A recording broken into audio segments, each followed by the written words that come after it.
using जी बोलें, क्या repeat करना है?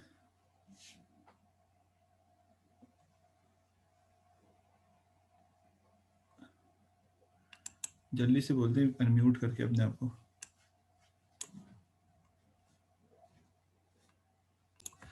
अच्छा स्टूडेंट देखें,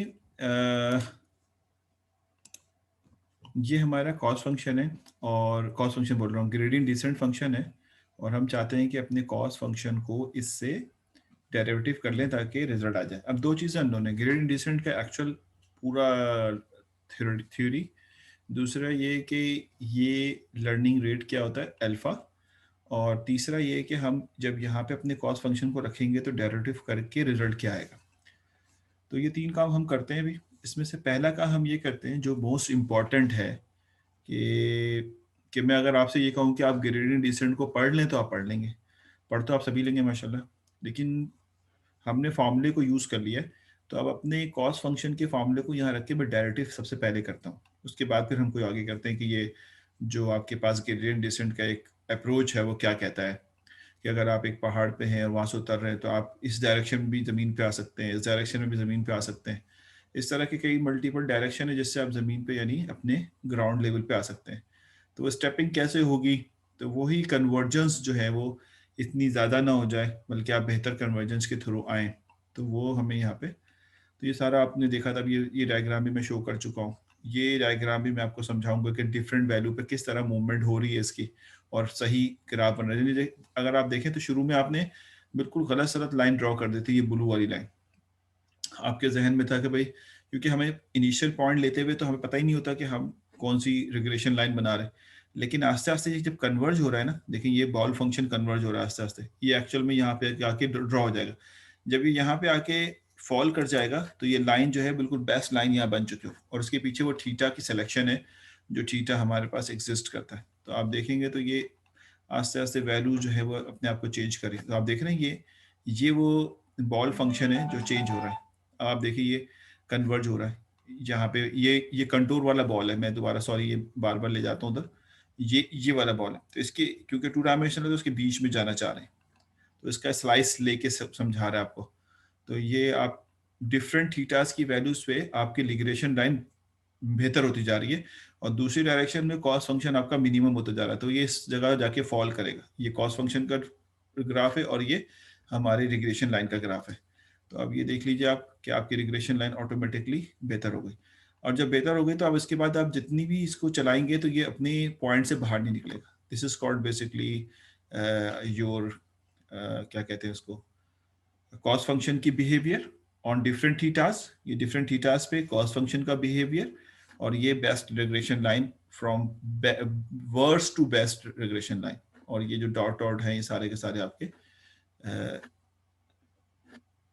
क्या है, डेटाज हैं। तो ये तो एक शो करने के लिए यहाँ पे मैंने क्या, और इसी तरह का कोई डायग्राम मैं भी कोड में आपसे लिखवाना चाह रहा हूँ। अब मैं जो करवाऊंगा वो और आप जो लिखेंगे उसमें थोड़ा डिफरेंट होगा। Now we are ready to apply the derivative of our cos function, which is equivalent to j theta. We can put any cos function, any algorithm cos function of over here, because gradient descent is generalized formula. It is not special for the linear regression. We are using the gradient descent in our linear regression. So what will going to happen is this. This is basically our cos function formula. तो ये हमारा cos function formula है, और इसके अंदर H theta जो है इसके बराबर है, theta naught plus theta one of x, because हमने सिंगल वेरिएबल एजम्पशन की हुई। जब मैं इसको डेरिवेटिव करूंगा तो ये एंड्रयू एनजी की स्लाइड है, अगर आपके समझ नहीं आएगी तो मैं भी लिख दूंगा उसको, लिखी भी थी तो मैंने उसी को कॉपी कर ली। ठीक है, तो कहता है क्या है कि हमारा मेन मोटिव ये है इसके अंदर, कि मेन मोटिव ये है कि हम इसको हासिल कर लें पहले, फिर हम इस रिजल्ट के अंदर इसको पुट कर देंगे। तो पहले डेरिवेटिव अलग से कैलकुलेट कर लेते हैं। तो what is the derivative, derivative का मतलब है this is called partial derivative, डावा ओवर डावा थीटा ऑफ जे, क्योंकि हमारे पास दो थीटाज हैं। अगर हम थीटा के रिस्पेक्ट से डेरिवेटिव करने जा रहे हैं, क्योंकि थीटा ही इंडिपेंडेंट वेरिएबल है यहाँ पे, तो थीटा दो हैं, और जब दो वेरिएबल हो किसी जगह पे तो हम पार्शियल डेरिवेटिव लगाते हैं, दिस इज कॉल्ड डावा। आप पढ़ चुके होंगे डिफरेंशियल इक्वेशन में। तो इसका मतलब ये होगा जब आप डावा थीटा ऑफ थीटा नॉट के रिस्पेक्ट से करेंगे तो थीटा वन कांस्टेंट हो जाएगा, और थीटा वन के रिस्पेक्ट से करेंगे तो थीटा नॉट कांस्टेंट हो जाएगा, और कांस्टेंट का डेरिवेटिव जीरो होता है। इस बात को जहन में रखते हुए हम आगे जाएं तो बहुत सारे प्रीवियस कॉन्सेप्ट यहाँ पे जो है इंटीग्रेट होंगे जो आपको आने चाहिए। तो उस बेसिस पे अगर मैं यहाँ पे समझाऊँ आपको कि we plug out the specific derivative formula from है देयर, ये मेरा डावा है और ये मेरा कॉस फंक्शन है। मैंने कहा डावा एज इट इज है, अभी भी जे ही लिखा हुआ है यहाँ पे, और कॉस फंक्शन मेरे पास 1/2m, अब मैं कॉस फंक्शन की जगह पे वैल्यू रख रहा हूँ। तो cost function is equal to 1/2m summation hypothesis minus actual value whole square. ये तो समझ में आता है। क्योंकि हम डेरिवेटिव करने जा रहे हैं तो इट इज रिक्वायर्ड, हमें ये जरूरत है कि हम अपने हाइपोथेसिस को एक्सपेंड कर लें जो उसकी एक्चुअल वैल्यू है। तो हमें पता है कि हाइपोथेसिस की एक्चुअल वैल्यू है theta naught plus theta one of X minus Y, जो कि एक्चुअल वैल्यू है, एंड स्क्वायर। ठीक है, और ये समीशन एज इट इज लगा हुआ है, अभी भी डावा एज इट इज बना हुआ है। अब आप जब कहेंगे कि मैं इसको जब थीटा नॉट के रिस्पेक्ट से डेरिवेटिव कर रहा हूँ तो क्या होगा, और जब थीटा वन के रिस्पेक्ट से, दो दो आंसर क्यों आ रहे हैं। तो मैं यहाँ पे कर देता हूँ, नहीं समझ में आएगा तो ब्लैंक पेज पे भी कर दूंगा। ये दो आंसर इन्होंने डायरेक्ट लिख दिए, मैं आपको समझाता हूँ। Whenever we are going to derivative, suppose करो कि मैं इसको बना देता हूँ with respect to theta naught, यानी ये दो दफा डेरिवेटिव होगा। एक दफा होगा थीटा नॉट के रिस्पेक्ट से क्योंकि डावा है और पार्शियल डेरिवेटिव, और एक दफा होगा थीटा वन के रिस्पेक्ट से। तो जब थीटा नॉट के रिस्पेक्ट से डेरिवेटिव करेंगे तो we are getting theta naught here, तो वो मैं अभी आपको समझा दूंगा। तो अभी आप थीटा नॉट के रिस्पेक्ट से डेरिवेटिव करें, थीटा नॉट के रिस्पेक्ट से डेरिवेटिव करेंगे तो थीटा वन कांस्टेंट हो जाएगा, और थीटा नॉट जो है, और थीटा नॉट के, थीटा नॉट ही क्या, थीटा नॉट के अलावा जितनी भी चीजें सब कांस्टेंट हो जाएंगी। तो वो मैं आपको समझाता हूँ कि क्या हुआ। डेरिवेटिव के फॉर्मूला अगर आपको याद होगा, और डेफिनेटली याद होना चाहिए, कुछ प्रीवियस कॉन्सेप्ट है। तो डेरिवेटिव में जो कांस्टेंट होता है वो डेरिवेटिव से बाहर आ जाता है, तो ये कांस्टेंट डेरिवेटिव से बाहर आ जाएगा। तो आप इसको बाहर निकाल देंगे, तो मैं यहाँ लिख भी देता हूँ साथ साथ ताकि आपको क्लियर क्लियर हो जाए। ये जहन में रखें कि हम थीटा नॉट के रिस्पेक्ट से डेरिवेटिव कर रहे हैं। फर्स्टली आप अपनी कॉपी में कर लें कहीं पे साथ साथ, ताकि आपको कंफ्यूजन ना हो। ये कांस्टेंट तो बाहर आ जाएगा, तो 1/2m एज इट इज बाहर आ गया। मैं इसके बाद ये वाली लाइन परफॉर्म कर रहा हूँ, ये तो इन्होंने खुद लिख दिया है 2m। ठीक हो गया। उसके बाद आपके पास डेरिवेटिव के अंदर समीशन है, समीशन में कोई चेंजेस नहीं आती, समीशन एज इट इज रहेगा। तो समीशन को आप एज इट इज लिखा रहने, लेकिन फॉर्मूले के मुताबिक क्या होता है कि जो समीशन आपके पास एज इट इज है, ये आपका समीशन आ गया, और ये आ गया i is equal to 1 to m। ठीक है, उसके बाद आप समीशन के अंदर जो एलिमेंट है उसको डेरिवेटिव करेंगे। अब डेरिवेटिव जिसको करने जा रहे हैं ये पावर के अंदर है, तो जब किसी चीज पे पावर लगी हो तो डेरिवेटिव 3 स्टेप पे कंसिस्ट करता है। जब किसी पावर वाली टर्म को आप डेरिवेटिव कर रहे हो तो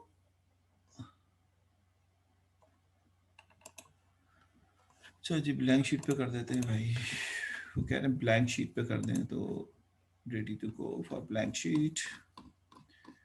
now we have a blank sheet in previous slide, where is, where it gone, delete तो नहीं कर दी थी मैं, ये रही।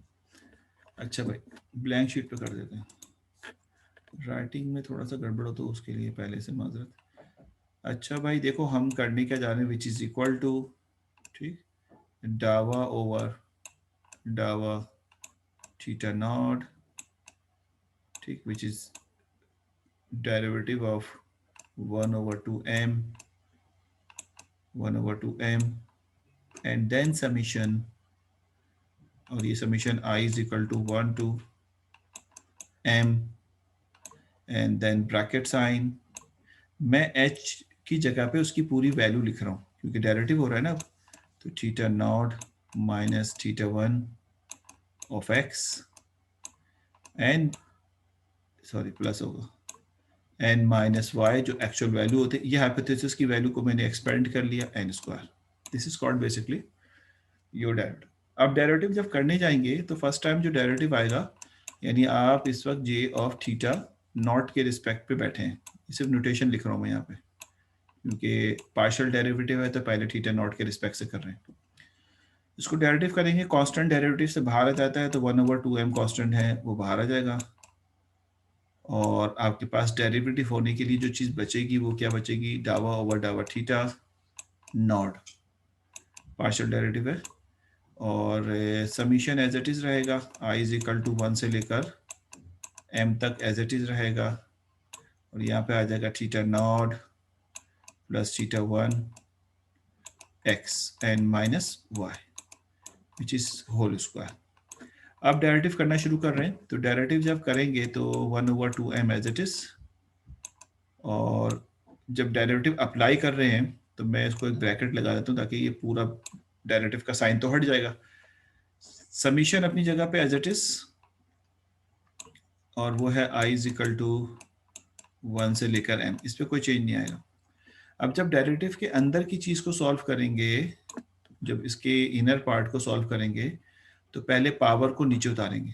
पावर नीचे आएगा तो पावर, देखिए डेरिवेटिव 3 स्टेप पे होता है जब कोई पावर लगा हो, तो पहले पावर को नीचे उतारते हैं, पावर में से एक कम करते हैं और फिर पावर के इनर टर्म को डेरिवेटिव करते हैं।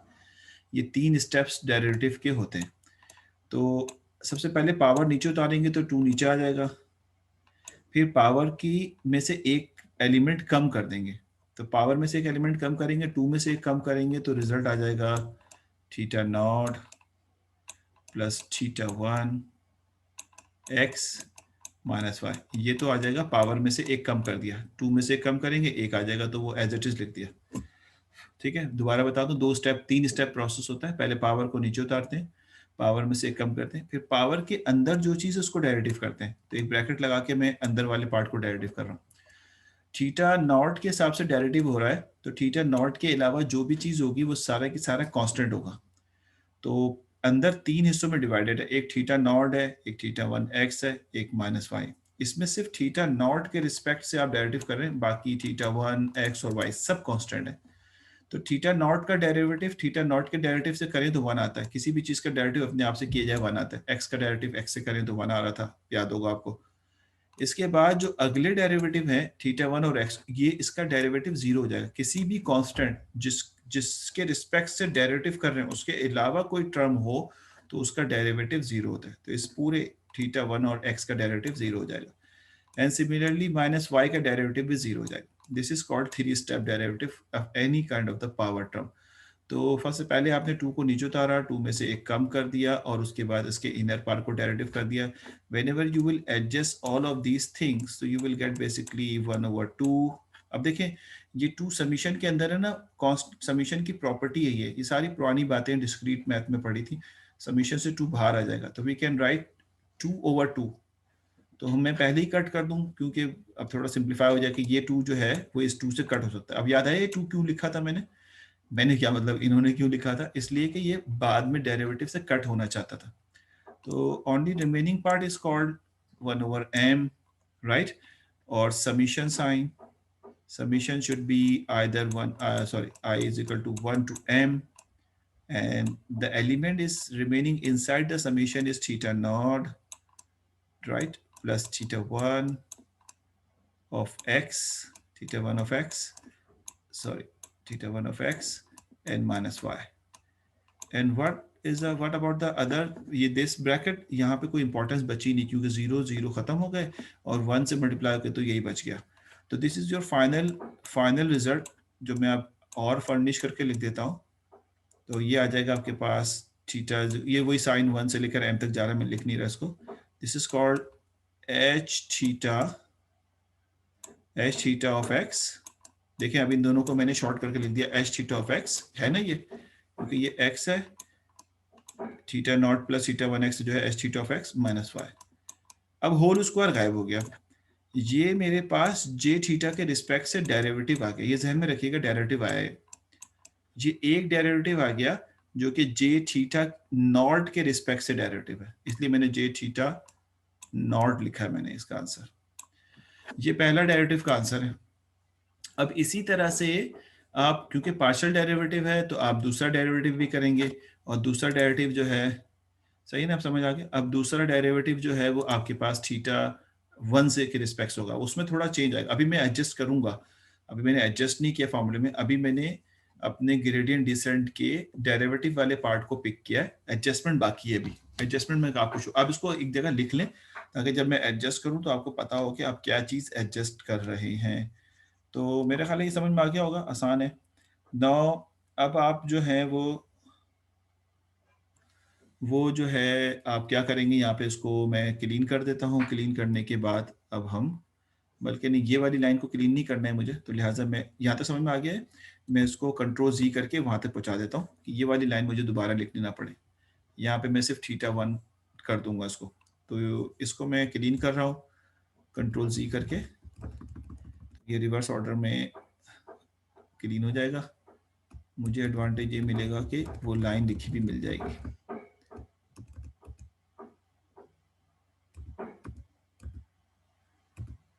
ठीक, अब मैं यहाँ पे थीटा 1 के रिस्पेक्ट से डेरिवेटिव कर रहा हूँ। तो इसका मतलब है आप जे थीटा 1, क्योंकि पार्शियल डेरिवेटिव है तो आपको बारी बारी दोनों करना था, तो यहाँ पे थीटा 1 आ जाएगा। अब जब इसी इक्वेशन को थीटा 1 के रिस्पेक्ट से डेरिवेटिव करेंगे तो theta 1 as a variable count होगा, उसके अलावा सारे के सारे जो है कांस्टेंट हो जाएंगे। तो now the similar thing is will happen here 2m। ठीक है, समीशन साइन का कोई फर्क नहीं आना, as it is i is equal to 1 to, ऐसे मौके पर वाइट बोर्ड याद आता है मुझे, i is equal to 1 to m। और अब आप इसको डेरिवेटिव करेंगे तो वो 3 स्टेप्स आएंगे। पहले पावर को आप नीचे उतारेंगे 2, पावर में से 1 कम करेंगे तो theta 0, right, and plus theta 1, right, of x and minus y। This is called the one number less from your power. एक माइनस कर दिया, then you will derivative inside the bracket sign. Bracket के अंदर derivative करोगे with respect to theta 1, तो theta 0 constant है तो 0 हो गया इसका डेरिवेटिव।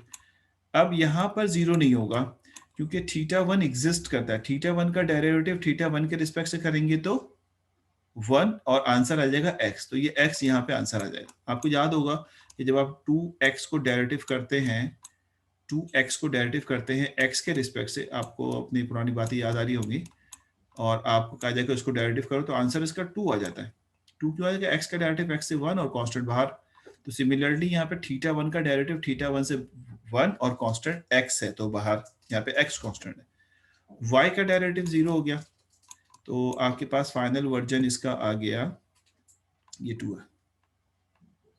फाइनल वर्जन जो आ जाएगा वो आ जाएगा 2 से 2 कैंसिल, ये 2 से 2 कैंसिल, तो यू विल गेट 1/m। ठीक है, summation i is equal to 1 से लेकर m तक। अब अंदर क्या बचा? अंदर बचा थीटा 0 और plus theta 1 of y, theta 1 of x, sorry, and minus y, no power inside, and multiply by x। अच्छा देखो, उसमें x नहीं आया था, इसमें x आ गया। तो फाइनली जो आपके पास रिजल्ट है 1/m समीशन ओवर m, मैं सिर्फ m लिख देता हूँ, एंड थीटा 0 की जगह लिख सकता हूँ h थीटा ऑफ x, जो कि हाइपोथेसिस है, मैंने इसको कन्वर्ट कर लिया दोबारा हाइपोथेसिस में, minus y should be bracket multiply by x. This is the formula of j theta 1. So you have basically two derivative sign or two derivative solution either from θ0 and θ1। ये दो result है। फर्क क्या है? इसमें x multiplier है, यानी जो डेटा सेट होगा, अभी सब सवाल सॉल्व करेंगे तो आपको ज़्यादा बेहतर अंदाज में समझ में आएगा। तो ये आपके पास जो है वो रिजल्ट आ गए, दो डेरिवेटिव के दो रिजल्ट आ गए। अब अगर हम आगे बढ़ें, ये तो अब आप रिकॉर्ड तो हो ही गया ये, तो लिहाजा आप रिकॉर्डिंग में भी देख लीजिएगा। इतनी डिटेल में तो शायद उन्होंने नहीं किया, लेकिन उन्होंने भी माशाल्लाह काफ़ी बेहतर अंदाज में आपको शो करके दिया है। जो रिजल्ट हमारे पास ये वाला है, तो आप देख लीजिए वही फार्मूला जो हमने जो ड्राइव किया था, 1/m summation h theta x minus y for θ0, और then h theta x minus y, ये ऊपर वाला सफिक्स तो लगाना जरूरी है, इन्होंने अच्छा कि लगा दिया हमें, ऑफ x। ये x वो जो मल्टीप्लायर हमारे पास डेरिवेटिव के बाद आया था। ये कब आएगा? जब θ1 था। तो इसको उन्होंने j0 पे कहा है, j1 पे कहा है, हमने भी इसी तरह कहा था, और ये सवाल आपका इसके थ्रू आपका ग्रेडियंट डिसेंट जो है वो दो हिस्सों में डिवाइड हो गया। अब उन्होंने यहाँ पे ग्रेडियंट डिसेंट में फॉर्मूले में पुट कर दिया। अब जरा देखिएगा क्या हुआ। ये ग्रेडियंट डिसेंट का फॉर्मूला इसी तरह था, रिपीट अंटिल कन्वर्ज, याद होगा आपको, अगर नहीं याद हो तो मैं आपको शो कर देता हूँ ताकि कोई एम्बिग्यूटी ना रहे ना। आप बोले, ये देखें क्या लिखा हुआ, रिपीट अंटिल कन्वर्जेंस, और इस फॉर्मूले को अप्लाई करना। We have two thetas, θ0 and θ1, that's why we have two formulas over there. And how you get the formulas, basically वो इस वो इस तरह से हासिल हुआ है कि ये फॉर्मूला रिपीट अंटिल कन्वर्जेंस। अब देखें थीटा नॉट ये न्यू थीटा है which would be equal to old theta. आप चाहे यहाँ प्राइम लगा के डिफ्रेंशिएट कर दें, लेकिन कंफ्यूज ना हो, बस ये जहन में रखें। This is called new theta might be differentiate from prime. मतलब मैथमेटिक्स इतना केयर नहीं करती तो आप भी नहीं करें, लेकिन आप हो सकता है कि इस वक्त ना आप कब समझ सके। This is called new theta. We have old theta minus learning rate and the derivative with respect to theta naught. तो थीटा नॉट ही तो निकालेंगे with respect to theta naught derivative करेंगे तो we need this function for finding the theta naught and for finding the theta 1 old theta 1 minus learning rate 1 over m and the derivative of the theta 1 respect। तो ये function आ जाएगा। फर्क क्या, सिर्फ इसमें x multiplier आ जाएगा और ये दोनों एक साथ अपडेट होंगे। यानी जब आप कंसीडर करेंगे मिसाल के तौर पे फर्स्ट टाइम जब इसको चलाएंगे तो आप कहेंगे कि मेरा थीटा नॉट जो है वो ये है, थीटा नॉट जो है वो ये है, मिसाल के तौर पे मैं दे रहा हूँ 0.5 इनिशियल तो आप खुद देंगे ना, और थीटा 1 जो है मेरा 1, आपकी जो मर्जी आप दे दें इनिशियल, और उसके बाद इसको रन करना शुरू करें। यानी आपने अगर दो थीटा सेलेक्ट कर लिया तो इसका मतलब आपने एक्चुअल में हाइपोथेसिस से तो सेलेक्ट कर लिया है, और आपने एक रिग्रेशन लाइन बता दी है कि वो 0.5 प्लस 1 ऑफ एक्स के बराबर है। ये रिग्रेशन लाइन ही तो अच्छी बुरी ये तो पता ही नहीं है।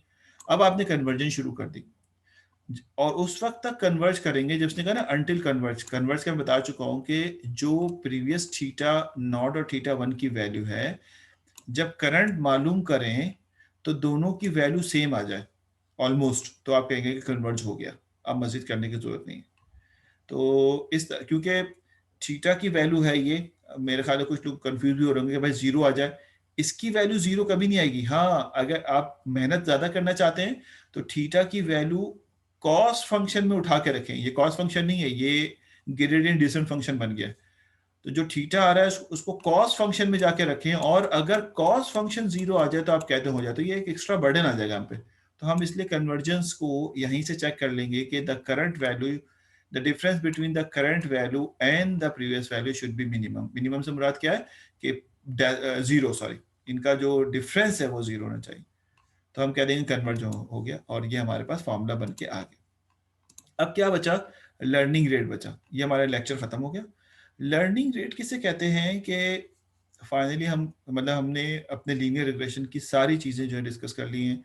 अब सिर्फ और सिर्फ ये डिस्कस करना है कि इसका एक न्यूमेरिकल हम सॉल्व कर लें ताकि आपके पास जो हिडन चीज़ें रह गई हैं वो आप सीख लें, और न्यूमेरिकल के बाद हम इसका कोड लिख लें। फिर आपको टास्क देते हैं कि आप एज अ असाइनमेंट या एज अ टास्क जो है वो क्या करेंगे। तो मैं लर्निंग रेट बता के एक सवाल को सॉल्व कराने की कोशिश करता हूँ अगर टाइम हमारे पास है तो, और उसके बाद हम यहाँ से क्विट कर जाएंगे और दूसरे टॉपिक की तरफ निकल जाएंगे। ठीक है, तो क्या पहुंचे हम, लर्निंग रेट। देखो लर्निंग रेट समझने की बात ये है, हाँ अटेंडेंस ले लेंगे, अटेंडेंस का क्या है, आप आ गए हैं काफ़ी है, क्लास ले ली, समझ में आ गया आपके। देखें जब हम अपने बॉल फंक्शन से को देख रहे होते हैं और ये बेसिकली जब हम बनाते हैं तो हम कहते हैं कि ये थीटा ग्राफ है और ये जे कॉस फंक्शन है, ये दूसरा वाला ग्राफ है जो हम अपने डिफरेंट रिग्रेशन लाइन के थ्रू देखते हैं कि हम किस तरफ मौजूद हैं। तो जब आप इस स्टेयर से नीचे आ रहे होते हैं, स्टेयर इसलिए कह रहा हूं कि इस स्लोप से जब नीचे आ रहे होते हैं तो हो ये सकता है कि जो थीटा की वैल्यू आपने निकाली है जो कि माइनस हो रही थी थीटा 1 से कॉस फंक्शन में, या थीटा नॉट से, जो भी थीटा था, और आपने जो यहाँ पे डेरिवेटिव निकाला है, हो सकता है कि डेरिवेटिव की वैल्यू बड़ी बहुत ज़्यादा आ जाए, मतलब बिल्कुल फ्लक्चुएशन वाली वैल्यू आ जाए, फ्लक्चुएटेड वैल्यू आ जाए। तो इसकी फ्लक्चुएशन वैल्यू को कंट्रोल करने के लिए एक लर्निंग रेट रखा जाता है। यानी ऐसा ना हो कि आप बिल्कुल ऐसा जंप कर जाएं कि यहाँ से खुदा ना खास्ता कोई ऐसी वैल्यू मिल जाती है कि आप बिल्कुल आउट हो जाए यहाँ से। तो उस जंपिंग को बचाने के लिए, यानी आप ऐसा ना हो कि जंप करते करते करते यहाँ से इस तरह उतरने के बजाय डायरेक्ट यहाँ जंप कर जाए और यहाँ से फिर यहाँ जंप कर जाए, फिर यहाँ जंप कर जाए, इस तरह नहीं चलना हमें। हमें स्मूथली नीचे की तरफ आना है। तो इसकी स्मूथली नीचे की तरफ आने के लिए मैथमेटिक्स में एक लर्निंग रेट जो है वो इंट्रोड्यूस कराया जाता है। ये तो कांस्टेंट है, वेरिएशन इसके अंदर ज़्यादा है। तो इसलिए लर्निंग रेट इंट्रोड्यूस करा जाता है कि एक ऐसी कांस्टेंट वैल्यू जो कि पॉइंट में हो, ताकि एक बहुत बड़ी वैल्यू आ जाए तो उसको कंट्रोल करने में आसानी हो। तो नॉर्मली 0.1 या 0.01 का एक लर्निंग रेट हम इसके साथ एसोसिएट कर देते हैं, जो इसकी अनस्टेबल वैल्यू को स्टेबल कर देती है, और इसके अलावा कोई काम नहीं, और वो उसको स्मूथली इसमें नीचे की तरफ ड्रॉ करने में हेल्प करती है। ये एक मैथमेटिक्स है, क्योंकि हम मैथमेटिक्स में एक्सपर्ट लोग नहीं हैं, लिहाजा हमें ये सारी चीज़ें कंफ्यूज लगती हैं, लेकिन मैथमेटिक्स वाले इसको बहुत कॉमनली यूज़ करते हैं कि जब आपके पास किसी चीज़ की स्टेपिंग अनप्रिडिक्टेबल हो, यानी कभी इधर कभी उधर, तो उसको आप जो है वो स्मूथली डिफाइन करने के लिए एक लर्निंग रेट ऐड कर देते हैं। तो वो लर्निंग रेट यहाँ पे मल्टीप्लायर के तौर पे ऐड हुआ है, और वो सिर्फ इसको क्या करेगा, अगर आपने बहुत छोटी लर्निंग रेट ले लेंगे ना, गौर से सुनिएगा, बहुत छोटा लर्निंग रेट ले लेंगे तो ये बहुत स्लो स्लो कदम बढ़ाएगा आगे, बहुत छोटे छोटे स्टेप से आगे बढ़ेगा और बहुत ज़्यादा इटरेशन कर देगा। और अगर आप लर्निंग रेट बहुत बड़ा कर देंगे तो हो सकता है कि जंपिंग इसकी खराब भी हो सकती है, बहुत तेजी से जंप करेगा, यहाँ से हो सकता है अगले स्टेप में इसको यहाँ क्रॉस नहीं करना चाहिए था, हो सकता है वो क्रॉस करके यहाँ आ जाए, क्योंकि स्टेपिंग बहुत बड़ी है इसकी, 1 कर दिया आपने या 2 कर दिया आपने। तो इसलिए एक स्टैंडर्ड लर्निंग रेट यूज किया जाता है जो 0.1 या 0.01 के दरमियान इस्तेमाल करते हैं। हम भी डिफरेंट लर्निंग रेट पे स्टेप्स भी काउंट कर लेंगे।